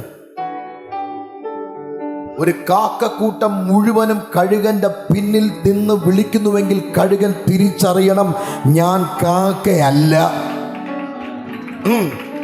ഞാൻ കാക്കയല്ല, ഞാൻ കഴുകനാണ്. ഹലോ എടാ, നീ കഴുകനായതുകൊണ്ട് ഇവന്മാർ കൂട്ടമായി വന്ന് വിളിക്കുന്നത്. നീ കാക്കയായിരുന്നുവെങ്കിൽ ആരും വിളിക്കത്തില്ല, ആരും നിന്നെ നോക്കത്തില്ല, ആരും നിന്നെ അന്വേഷിക്കത്തില്ല, ആരും നിന്നെ കുറ്റം പറയത്തില്ല. പക്ഷെ നിന്റെ അകത്തൊരു കഴുകനുണ്ടോ? ഒരു കഴുകനുണ്ടോ? നിനക്കൊരു വെല്ലുവിളിയുണ്ട്. പക്ഷേ അവൻ വചനബദ്ധ യഹോവയെ കാത്തിരിക്കുന്നവൻ, അവൻ ശക്തിയെ പുതുക്കും. അവൻ കഴുകന്മാരെ പോലെ ചിറകടിച്ചു പറന്നുയരും. കരം തട്ടി കർത്താവിനൊന്ന് സ്തോത്രം ചെയ്ത്, കരം കൊണ്ടുവന്നവർ മാത്രം സ്തോത്രം ചെയ്ത്. ഹല്ലേലൂയ, ആമേൻ. അപ്പൊ അതിന്റെ അർത്ഥം, ഈ കഴുകൻ എന്ത് ചെയ്യുന്നറിയോ? ഇവൻ വന്ന് ചുമ്മാ കാക്കാന്ന് വിളിക്കുക മാത്രമല്ല, അതിന്റെ കൂടെ 2 കുത്തും കൂടെ കുത്തും. ഈ കഴുകൻ കാക്കയുടെ കൂടെ ഇരുന്നപ്പോ കൊത്തിയില്ല, കുറ്റവും പറഞ്ഞില്ല. താൻ തിന്നുകൊണ്ടിരുന്ന ഫുഡ് ഈ പുള്ളിക്കാരനും കൊടുത്ത് പുള്ളിക്കാരൻ്റെ ഫുഡ് ഇങ്ങോട്ട് മാച്ചു. പക്ഷേ ഈ കഴുകൻ എന്ന് പറക്കാൻ തുടങ്ങിയോ, കാക്ക എന്ന് വിളിക്കുക മാത്രമല്ല, പിറകിൽ പോയി കൊത്തുവാൻ. കൊത്ത് കിട്ടിയ ഉടനെ ഏതെങ്കിലും കഴുകൻ പറയോ, കുഴപ്പമില്ല, ഇത്രയും കൊത്ത് കിട്ടിയല്ലേ, തിരിച്ചു പോയി അവിടെ അങ്ങ് ഇരിക്കാം, പിന്നെ കൊത്തില്ലല്ലോ.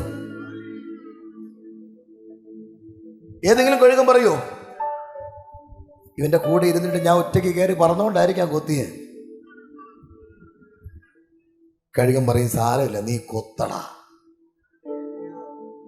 എന്ന് വരെ കൊത്തൂന്നറിയോ? നിന്റെ റേഞ്ച് വരെ കൊത്തും. മനസ്സിലായില്ല? എന്റെ റേഞ്ചിൽ കൊത്തുകയല്ല, നിന്റെ റേഞ്ചിൽ കൊത്തും. നിന്റെ റേഞ്ച് വരെ നീ കൊത്തത്തുള്ളൂ. ആമേൻ. നീ കൊത്തി കഴിയുമ്പോൾ ഞാൻ അടുത്ത റേഞ്ചിൽ കയറും. അടുത്ത റേഞ്ചിൽ കയറിയാൽ നിനക്ക് അങ്ങോട്ട് പിടിക്കാൻ പറ്റില്ല. ആ റേഞ്ചിൽ കയറുമ്പോൾ നിനക്ക് ശ്വാസം കിട്ടില്ല. എനിക്ക് ശ്വാസം ഇല്ലെങ്കിലും ഞാൻ അവിടെ പറക്കും. ഞാൻ അതിന്റെ ഫലത്തിന്റെ മേലെ കയറും. ആമേൻ. ഞാൻ കയറി പറന്ന് പറന്ന് പറന്നു പോകും. ഹല്ലേലൂയ.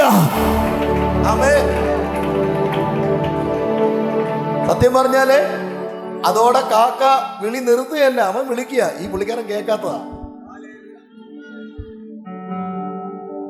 അയ്യോ അനുപ്രതനെ എന്നും പ്രശ്നമാണ്. ചർച്ചിൽ വന്നിട്ടും ഒരു വ്യത്യാസവും ഇല്ല. കാരണം എന്നാ, നീ ചർച്ചിൽ വന്നതേ ഉള്ളൂ, ചർച്ച നിന്നിൽ വന്നില്ല. ഞാൻ പറഞ്ഞ മനസ്സിലായോ? നീ ചർച്ചിനകത്ത് വന്നു, പക്ഷെ സഭ നിന്റെ അകത്ത് വെളിപ്പെട്ടില്ല. സഭ നിന്റെ അകത്ത് എന്ന് വെളിപ്പെടുവോ നിന്റെ റേഞ്ച് മാറിയിരിക്കും. നിന്റെ റേഞ്ച് മാറിയിരിക്കും. ഹല്ലേലൂയ. സഭ നിന്റെ അകത്ത് വെളിപ്പെടുമ്പോൾ നിനക്ക് മനസ്സിലാവും, മഹത്വത്തിന്റെ പ്രത്യാശ ക്രിസ്തു എന്റെ ഉള്ളിലാണ്. മഹത്വത്തിന്റെ പ്രത്യാശ പറഞ്ഞ എല്ലാവരും പറഞ്ഞ മഹത്വത്തിന്റെ, ശബ്ദം ഉയർത്തി പറഞ്ഞ മഹത്വത്തിന്റെ, കുറച്ചുകൂടെ ശാന്തമായിട്ട് പറഞ്ഞ മഹത്വത്തിന്റെ, മഹത്വത്തിന്റെ പ്രത്യാശ ക്രിസ്തു എൻ്റെ ഉള്ളിൽ.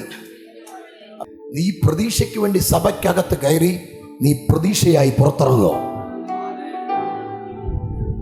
ഞാൻ ഇതാണ് യഥാർത്ഥമായിട്ട് ഇതിന് ചർച്ചിന്റെ പവർ, ചർച്ചിന്റെ ശക്തി അതാണ്. നീ പ്രതീക്ഷയ്ക്ക് വേണ്ടി ചർച്ചിൽ വന്നതാ, പക്ഷെ നീ അകത്തിറങ്ങിയത് നിന്റെ പ്രതീക്ഷയെ കൊണ്ടല്ല, നീ പ്രതീക്ഷയായി ഇറങ്ങുക. ആരുടെ പ്രതീക്ഷയെ? പട്ടണത്തിന്റെ പ്രതീക്ഷയാണ്. മഹത്വത്തിന്റെ പ്രത്യാശ ക്രിസ്തു നിന്റെ അകത്ത് ജനിച്ചാൽ നീ ദേശത്തിന്റെ പ്രത്യാശയായി മാറുകയാണ്. എന്ന് പറയുമ്പോൾ ലോകത്തിന് നീ ഒരു പ്രത്യാശയാണ്, ഈ പട്ടണത്തിന് നീ ഒരു അനുഗ്രഹമാണ്. നിന്റെ കുടുംബത്തിൽ നീ മാത്രമാണ് രക്ഷിക്കപ്പെട്ടെങ്കിൽ നീ നിന്റെ കുടുംബത്തിന്റെ ഒരു പ്രതീക്ഷയാണ്. ഹല്ലേലൂയ, ഹല്ലേലൂയ, സ്തോത്രം. നമ്മുടെ പ്രാർത്ഥനാ രീതികളും ഇതെല്ലാം മാറും. എപ്പോഴെന്ന് അറിയുമോ? അകത്തലങ്ങളിൽ വെളിപ്പാട് വന്നു കഴിയുമ്പോൾ. ഞാൻ വേഗത്തിൽ ആ ഒരു ഭാഗത്തിലേക്ക് മടങ്ങിപ്പോയിട്ട് തിരിച്ചതിലേക്ക് വരാം. എഫെസ്യർക്കെഴുതിയ ലേഖനം 1-ാം അധ്യായം അതിൻ്റെ 17, 18, 19 വായിച്ചേ. 17, 18, 19, 20, 21 വായിക്കാം. അമ്മ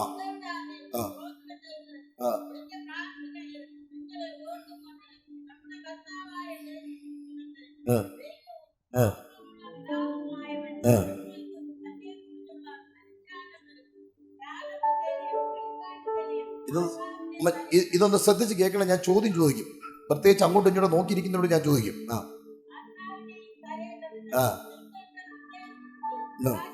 പ്രകാശിച്ചിട്ട്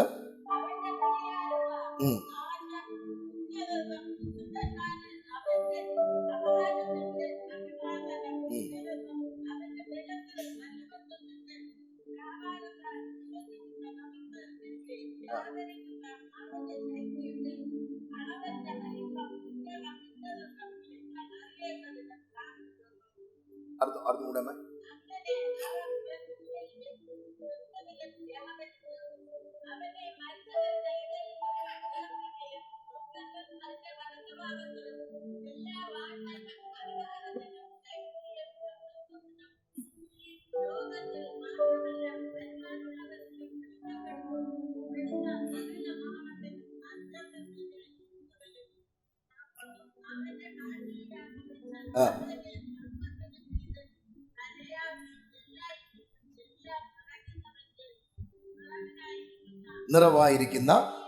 നിറവായിരിക്കുന്ന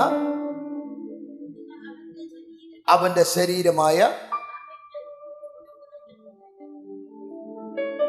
ഹലോ, നല്ലൊരു ആമേൻ പറഞ്ഞേ. ഇനി ഒരു 5 മിനിറ്റ് കൂടെ എന്നെ ഒന്ന് ശ്രദ്ധിച്ച്, 5 മിനിറ്റ് കൂടെ സഹിച്ചാൽ മതി.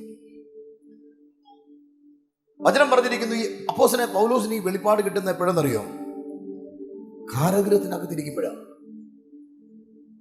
നിങ്ങൾ ചിന്തിച്ചു നോക്കി, ഈ കാരാഗൃഹത്തിനകത്ത് പൗലോസിന് പകരം ഇതിനകത്തിരിക്കുന്ന നമ്മളെ ആരെങ്കിലുമാണ് കാരാഗൃഹത്തിനകത്ത് ഇട്ടെങ്കിൽ ജയിൽ വാർഡൻ ഒരു 5 പേപ്പറും കൂടെ കൈ തരുമെന്ന് ചിന്തിച്ചേ. എഴുതി അയക്ക് സഭയ്ക്ക്, കുരുതക്കോട് സഭയിലേക്ക് നയിക്ക്, ഇന്ന വിഷയമാണ്. നമ്മൾ ആദ്യം എന്ത് ചെയ്യുന്നറിയുമോ? ജയിലിൻ്റെ പടം വരയ്ക്കും. ഞാൻ മഹാകഷ്ടത്തിനകത്തിരിക്കുക, ഇത്ര വലിയ കമ്പിക്കകത്താണ് ഞാൻ ഇരിക്കുന്നത്. നമ്മൾ എക്സാമ്പിൾ കൂടെ പറയും. നമ്മുടെ ചർച്ചിൻ്റെ അടുത്തുള്ള ആ തൂണുമില്ലേ, അത്ര വലിയ കമ്പിയാണ്. 2ാമത്തെ പേജിൽ എന്ത് ചെയ്യുന്നറിയോ? ഇതിനകത്ത് ഫുഡൊന്നും കിട്ടില്ല. നിങ്ങൾ ചിക്കൻ ബിരിയാണിയൊക്കെ കഴിക്കുമ്പോൾ ഞാൻ ചിക്കൻ എന്നൊക്കെ എഴുതി വെച്ച് നോക്കുവാണ്. 3ാമത്തെ പേജിൽ എന്നാ എഴുതുന്നറിയോ? ഭയങ്കര നാറ്റം അതിനകത്ത്. നമ്മുടെ വിഷയത്തെ വലുതാക്കും. 4ാമത്തെ പേജിൽ എന്ത് ചെയ്യുന്നറിയോ? 4ാമത്തെ പേജിൽ എന്ത് ചെയ്യുന്നറിയോ? ഏതെങ്കിലും രാഷ്ട്രീയക്കാരെ ആരെങ്കിലും വിളിച്ച് കാലോ കയ്യോ പിടിച്ച് എന്നെ എങ്ങനെയെങ്കിലും ഒന്ന് പുറത്തിറക്കണേ റെക്കമെൻഡ് ചെയ്ത്. 5ാമത്തെ പേജിൽ പറയും, ആരും റെക്കമെൻഡ് ചെയ്യില്ലേലും സാരമില്ല, ചർച്ചിനോട് പറഞ്ഞ് എല്ലാ ചർച്ചകളിൽ നിന്നും പറഞ്ഞ് കുറച്ച് ഓഫറിങ് എടുത്ത് ഇങ്ങോട്ട് അയച്ചു തന്നാൽ മതിയെന്ന്. സ്തോത്രം. വെളിപ്പാടില്ലാത്തവന്റെ കയ്യിൽ പേപ്പർ വന്നാൽ ഇങ്ങനെ ഇരിക്കും. എങ്ങനെ ഇരിക്കും? ഇങ്ങനെ ഇരിക്കും. എന്നാൽ വെളിപ്പാടുള്ളവന്റെ കയ്യിൽ ലേഖനങ്ങൾ എഴുതാൻ പേപ്പർ കാരാഗൃഹത്തിനകത്ത് കൈയും കാലും ആമത്തിലാണ്. കാരാഗൃഹത്തിനകത്ത് ഇരിക്കുമ്പോൾ ഇല്ലായ്മയ്ക്ക് അകത്തിരുന്നിട്ട് ഇല്ല ഇല്ല എന്ന് പറഞ്ഞേയില്ല. ഈ മനുഷ്യൻ പറയുക, വാഴ്ചകൾക്കും അധികാരങ്ങൾക്കും കർത്തൃത്വങ്ങൾക്കും അത്യന്തം മീതെ സ്വർഗീയ സ്ഥാനങ്ങളിൽ ക്രിസ്തുവിനോടൊപ്പം ഇരിക്കുകയാണ്. ഹലോ, എന്നിട്ട് പറയുക, എല്ലാം നിറയ്ക്കുന്നവന്റെ നിറവായ തന്റെ ശരീരമായ സഭയ്ക്ക് കൊടുത്തുമിരിക്കുന്നു.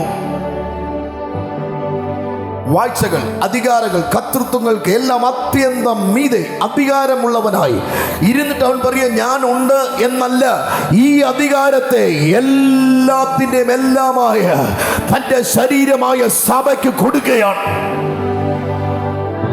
ആമേൻ. ഇനി ഒരു കാര്യം ഞാൻ പറയാം. അനുബ്രദറിന്റെ അനുഭവത്തിലല്ല നിങ്ങളുടെ ക്രിസ്ത്യ ജീവിതം പണിയപ്പെടേണ്ടത്, യേശുവിന്റെ വചനത്തിലാണ്. യേശുവിന്റെ വചനം ആകാശം മാറിയാലും ഭൂമി മാറിയാലും എന്റെ വചനം മാറത്തില്ല.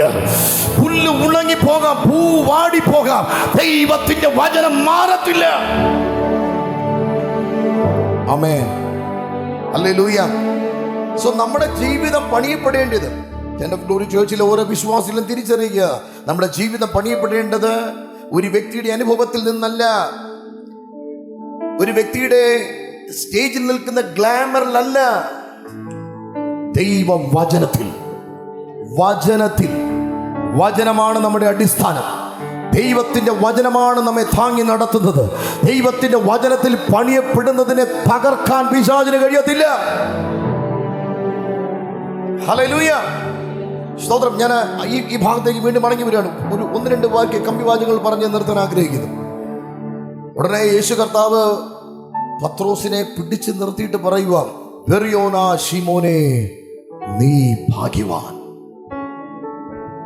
ജഡരക്തങ്ങളല്ല, എൻ്റെ പിതാവിൻ്റെ ആത്മാവാണ് നിനക്കിത് വെളിപ്പെടുത്തിയത്. അടുത്ത സ്റ്റേറ്റ്മെന്റ്, പത്രോസേ നീ ഈ പാറയാകുന്നു എന്ന് പറഞ്ഞിട്ടുണ്ടെങ്കിൽ ഞാൻ പ്രസംഗം നിർത്തി. മത്തായിയുടെ സുവിശേഷം 16-ാം അധ്യായത്തിലാണ്, നീ ജീവനുള്ള ദൈവത്തിന്റെ പുത്രനായ ക്രിസ്തു എന്ന് ഉത്തരം പറഞ്ഞു. ഉടനെ യേശു അവനോട്, ബെറിയോനാ ശിമോനെ, നീ പത്രോസ് ആകുന്നു. അങ്ങനെയാണോ പറഞ്ഞിരിക്കുന്നത്? ബെറിയോനാ ശിമോനെ, നീ ഭാഗ്യവാൻ, ജഡരക്തങ്ങളല്ല, സ്വർഗസ്ഥനായ എന്റെ പിതാവത്രേ നിനക്കിത് വെളിപ്പെടുത്തിയത്. നീ പത്രോസ് ആകുന്നു. അല്ലാതെ പത്രോസേ നീ പാറയാകുന്നു എന്നല്ല, നീ പത്രോസ് ആകുന്നു. അർത്ഥം, യോഹന്നാന്റെ മകനായ ശിമോനെ എന്ന് പറഞ്ഞാൽ, എടാ ജഡത്തിൽ യോഹന്നാൻ എന്ന അപ്പന്റെ മകനായി ജനിച്ചവനെ, നീ ഭാഗ്യവാനാണ്. ജഡത്തിൽ ജനിച്ചിട്ടും ആത്മാവിന്റെ വെളിപ്പാട് കിട്ടി. ഞാൻ വളരെ സിമ്പിളായിട്ട് എല്ലാവർക്കും മനസ്സിലാകാൻ വേണ്ടി ഞാൻ എൻ്റെ വാക്കുകൾ നിങ്ങൾക്ക് മനസ്സിലാക്കി തരുവാണ്. നീ ജഡത്തിൽ ജനിച്ചിട്ടും, ആമേൻ, നിനക്ക് എന്താ കിട്ടിയത്? ആത്മാവിന്റെ വെളിപ്പാട് കിട്ടിയിരിക്കുകയാണ്. എന്നിട്ട് പറയുവാണ്, നീ മനസ്സിലായിക്കോ, നീ പത്രോസ് ആകുന്നു. സ്തോത്രം. ഈ പാറമേൽ, ഏതാ ഈ പാറ? ശ്രദ്ധിച്ചാൽ മതി. അതാ ക്രിസ്തു ആകുന്ന വെളിപ്പാട്. മനസ്സിലായോ? നീ ജീവനുള്ള ദൈവത്തിന്റെ പുത്രനായ ക്രിസ്തു എന്ന് പത്രോസ് പറഞ്ഞ വെളിപ്പാട്, അല്ലെങ്കിൽ തന്റെ പിതാവ് തനിക്ക് വെളിപ്പെടുത്തി കൊടുത്ത വെളിപ്പാട്. ആ വെളിപ്പാടിന്റെ മേൽ, ഏതിന്റെ മേൽ? എന്റെ സൺഡേ സ്കൂൾ ടീച്ചർ പണ്ട് പഠിപ്പിച്ചതാ, പത്രോസേ നീ പാറയാകുന്നു, ഈ പാറമേൽ. ഞാൻ ആലോചിച്ച പത്രോസിന്റെ മേൽ. അതെ ശരി, അതാ. ഞാനും അങ്ങനെ കേട്ടിട്ടുള്ളായിരുന്നു പണ്ട്. അമ്മച്ചി സത്യം പറഞ്ഞു. അമ്മച്ചി എന്നെ പോലെയാ, വയസ്സ് മാത്രമേ നമ്മൾ തമ്മിൽ വ്യത്യാസമുള്ളൂ. നമ്മൾ സെയിം പിഞ്ചാണ്. ഓക്കെ, ഒന്ന് ശ്രദ്ധിച്ചേ. ഞാൻ ഈ പറഞ്ഞു, നമ്മളെല്ലാവരും ഇങ്ങനെ കേട്ട് വരുന്നതാ. പക്ഷെ ഇത് വായിച്ചു കഴിഞ്ഞപ്പോൾ ഒരു കാര്യം മനസ്സിലായി, പത്രോസിനെ പിടിച്ച് പാറയാക്കിയില്ല. വീണ്ടും പറയടാ മോനെ, നീ പാറയല്ലടാ, നീ പത്രോസാകുന്നു. പക്ഷേ ക്രിസ്തുവാകുന്ന വെളിപ്പാട് നിനക്ക് ലഭിച്ചിരിക്കുകയാണ്. ജഡത്തിൽ ജനിച്ച നിനക്ക് ആത്മാവിന്റെ വെളിപ്പാട് കിട്ടിയത് കൊണ്ട് ആ വെളിപ്പാടിന്റെ മേൽ ഞാൻ സഭ പണിയും. അപ്പൊ സഭ പണിയുന്നത് ആരാ? ഷൈൻ പാസ്റ്റർ അല്ല. സഭ പണിയുന്നത് ആരാ? ഈ ബിൽഡിംഗ് പണിതത് ഷൈൻ പാസ്റ്ററാ, കഷ്ടപ്പെട്ടത് ഷൈൻ പാസ്റ്ററാ. പക്ഷെ സഭ ബിൽഡിംഗ് അല്ല, സഭ ശരീരമാണ്. ഓ ഹല്ലേലൂയ. ഈ ശരീരങ്ങൾക്ക് ഒരുമിച്ച് കൊണ്ടുവരുവാൻ ദൈവം തൻ്റെ ഹൃദയത്തിൻ്റെ അകത്തുള്ള വെളിപ്പാടിനെ തൻ്റെ മേൽ കൈമാറിയപ്പോൾ കുരുതങ്കോടിൽ സഭ ജനിച്ചു. സ്തോത്രം. ഹല്ലേലൂയ. ഇന്ന് പകലിൽ ഇത് തിരിച്ചറിയാൻ നീ തുടങ്ങുമ്പോൾ നീ രാജാക്കന്മാരായി വാഴാൻ തുടങ്ങും. സാധാരണ ഒരു മീറ്റിംഗിൽ വരുന്ന ലാഘവത്തോടെ ചർച്ചിൽ കയറി വരത്തില്ല. നമ്മൾ എങ്ങനെ വരുമെന്നറിയുമോ? രാജാക്കന്മാരായി വരുന്നു. ഇവിടെ നീ വരുന്നത് പ്രതീക്ഷ നഷ്ടപ്പെട്ടാകാം, തിരിച്ചു പോകുന്നത് നിനക്ക് പ്രതീക്ഷ ലഭിച്ചു എന്നല്ല, നീ ലോകത്തിന് പ്രതീക്ഷയായി നടക്കുകയാണ്. നീ പട്ടണത്തിന് ഒരു അനുഗ്രഹമായി നടക്കുകയാണ്. നിന്റെ കുടുംബത്തിന് നീ ഒരു അനുഗ്രഹമായി മാറുകയാണ്. നിന്റെ ദേശത്തിന് നീ ഒരു അനുഗ്രഹമായി മാറുകയാണ്. ഇത് പറഞ്ഞ് ഞാൻ നിർത്തുവാനായി ആഗ്രഹിക്കുന്നു. പത്രോസേ നീ പത്രോസാകുന്നു, ഈ പാറമേൽ ഞാൻ എൻ്റെ സഭയെ പണിയും. പാതാള ഗോപുരങ്ങൾ അതിനെ, എല്ലാവരും പറഞ്ഞേ, ജയിക്കത്തില്ല. പാതാള ഗോപുരം ജയിക്കാത്തത് ആരെയാ? യേശു പണിത ക്രിസ്തുവെന്ന ശരീരമായ സഭയിൽ ജയിക്കത്തില്ല. കാര്യം ഇത് പണിതിരിക്കുന്നത് അവന്റെ മരണത്തിന്റെ ശക്തിയാണ്. ഇത് പണിയപ്പെട്ടിരിക്കുന്നത് പുനരുത്ഥാനത്തിന്റെ ശക്തിയാണ്. നിങ്ങൾ മനസ്സിലായോ? ഞാൻ ആദ്യം പറഞ്ഞ വാക്കിലേക്ക് ഞാൻ തിരിച്ചു വരിക. മനുഷ്യനായി മരിച്ചു, രാജാവായി ഉയർത്തു. നീ ക്രിസ്തുവിൽ മരിക്കുമ്പോൾ രാജാവായി വാഴും. രാജാവായി വാഴും. രാജാവ് എങ്ങനെ വാഴും? നിന്റെ വിഷയങ്ങൾക്ക് നീ ഒരു രാജാവാകും. നിന്റെ തലവേദനകൾക്ക് നീ ഒരു രാജാവാകും. നീ അനുഭവിക്കുന്ന രോഗങ്ങൾക്ക് നീ ഒരു രാജാവാകും. നീ അനുഭവിക്കുന്ന പ്രതികൂലങ്ങൾക്കും വെല്ലുവിളികൾക്കും തകർച്ചയ്ക്കും കടഭാരത്തിനും നീ ഒരു രാജാവാകും. രാജാവ് കേഴുന്നില്ല, യാചിക്കുന്നില്ല. രാജാവ് കൽപ്പിക്കും, രാജാവ് സംസാരിക്കും. രാജാവ് ശബ്ദം ഉയർത്തിയാൽ അത് അങ്ങനെ തന്നെയാകും. പാട്ട്, ക്രിസ്തുവിൽ ഞങ്ങൾ വാഴും, രാജാക്കന്മാരായി വാഴും. ക്രിസ്തുവിൽ ഞങ്ങൾ വാഴും, രാജാക്കന്മാരായി വാഴും. എല്ലാവരും ഒന്ന് എഴുന്നേറ്റ്. സ്തോത്രം.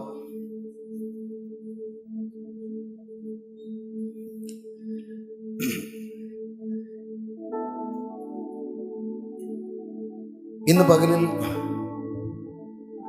ഈ വചനത്തിന്റെ ശക്തി എന്നെ വിടുവിക്കുകയല്ല, എന്നെ ഒരു വിടുതലായി മാറ്റുകയാണ്.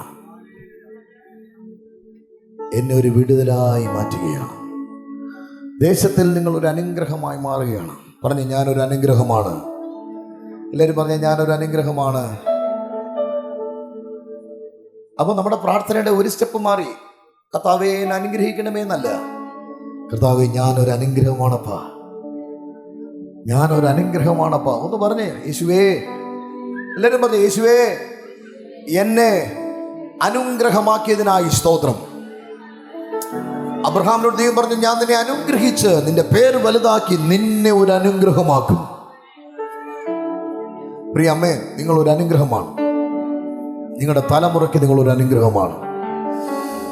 നിങ്ങളുടെ ഭർത്താവിന് നിങ്ങളൊരു അനുഗ്രഹമാണ്. പ്രിയ പിതാക്കന്മാരെ, നിങ്ങളുടെ ഭാര്യയ്ക്ക് നിങ്ങളൊരു അനുഗ്രഹമാണ്. നിങ്ങളുടെ കുടുംബത്തിൻ്റെ ഒരു അനുഗ്രഹമാണ്. ദേശത്തിന് അനുഗ്രഹമാണ്. സഭയ്ക്ക് അനുഗ്രഹമാണ്.